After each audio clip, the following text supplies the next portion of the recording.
Good morning बच्चों।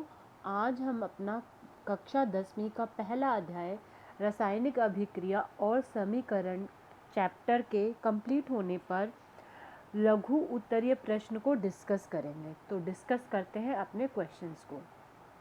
बच्चों की श्वसन किस प्रकार की अभिक्रिया है, इसकी अभिक्रिया का प्रकार बताना है। क्या यह ऊष्माशोषी अभिक्रिया है, संयोजन अभिक्रिया है, उपचयन अभिक्रिया है या अपचयन अभिक्रिया है। तो इसका उत्तर होगा कि यह कौन सी अभिक्रिया है बच्चों, उपचयन अभिक्रिया है, क्योंकि यहाँ पे ऑक्सीजन जो है जुड़ती है। ठीक है, तो इसका उत्तर हम देख सकते हैं कि इसका उत्तर है उपचयन अभिक्रिया।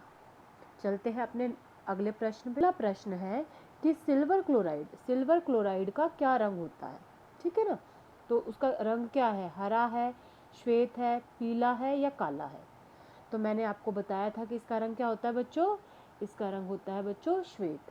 तो इसका आंसर होगा बी कि सिल्वर क्लोराइड का हमारा रंग श्वेत होता है।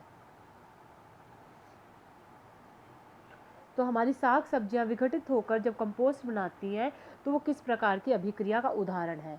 ए प्रतिस्थापन, बी ऊष्माशोषी, सी ऊष्माक्षेपी और डी उभयगामी। तो ये किसका उदाहरण है बच्चों, ऊष्माक्षेपी अभिक्रिया का उदाहरण है। तो हमारा आंसर होगा बच्चों सी। कौन सा उत्पाद लेड नाइट्रेट को गर्म करने पर प्राप्त होता है। इनमें से कौन सा उत्पाद हमें जो है लेड नाइट्रेट को गर्म करने पर प्राप्त होगा। यह हमारा एक जो है अभिक्रिया का उदाहरण है जो हमने अपने पहले अध्याय में किया है। तो ए है नाइट्रोजन डाइऑक्साइड और ऑक्सीजन, बी है ऑक्सीजन, सी है नाइट्रोजन डाइऑक्साइड और डी है नाइट्रोजन डाइऑक्साइड और नाइट्रोजन। तो इसका आंसर होगा बच्चों ए।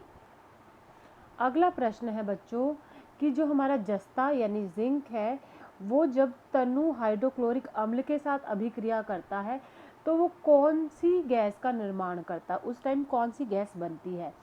ये हम कक्षा 8वीं में पढ़ चुके हैं कि जब भी कोई धातु जो है, धातु क्या करती है बच्चों, किससे, अम्ल से अभिक्रिया करती है तो किसका निर्माण करती है, बताया था मैंने, लवण और हाइड्रोजन गैस का। ठीक है, तो यहाँ पे कौन सी गैस होगी बच्चों, डी हाइड्रोजन गैस इसका सही उत्तर होगा।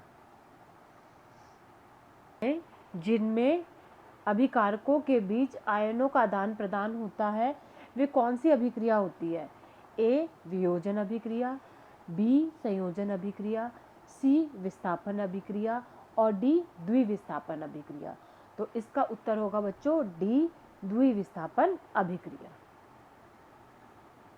बात करते हैं हम अपने 7वें प्रश्न की। 7वें प्रश्न में दिया हुआ है बच्चों कि जिन अभिक्रियाओं में ऊष्मा अवशोषित होती है उन्हें हम क्या कहते हैं। ऊष्मा अवशोषित यानी ऊष्मा शोषण, यानी इसका आंसर होगा सी ऊष्मा शोषी अभिक्रिया। करते हैं बच्चों अपने 8वें प्रश्न की कि किसी यौगिक में से रासायनिक अभिक्रिया में हाइड्रोजन का हटना, यानी किसी अभिक्रिया में से जब हाइड्रोजन हटती है तो उस अभिक्रिया को हम क्या कहते हैं। ऑक्सीजन का जुड़ना और हाइड्रोजन का हटना ही इसका आंसर होगा बच्चों सी। 9वें प्रश्न की तरफ। 9वें प्रश्न में दिया है कि रासायनिक अभिक्रिया के दौरान किसी पदार्थ में ऑक्सीजन का योग, अभी मैंने बताया था ऑक्सीजन का जुड़ना, ऑक्सीजन का जुड़ना बच्चों क्या कहलाता है, सी। अंतिम प्रश्न को देखते हैं कि ऊष्मा के द्वारा की गई वियोजन अभिक्रिया को क्या कहते हैं। हमारी वियोजन अभिक्रिया बच्चों कितनी तरह की होती है, 3 तरह की होती है, एक ऊष्मा के द्वारा, एक ताप के द्वारा और एक विद्युत के द्वारा। तो ऊष्मा के द्वारा की गई वियोजन अभिक्रिया को हम कहते हैं ऊष्मीय वियोजन। तो इसका उत्तर होगा बच्चों ए।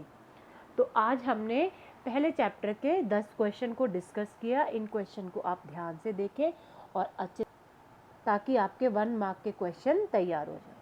तो ये वीडियो देखने के लिए थैंक यू सो मच।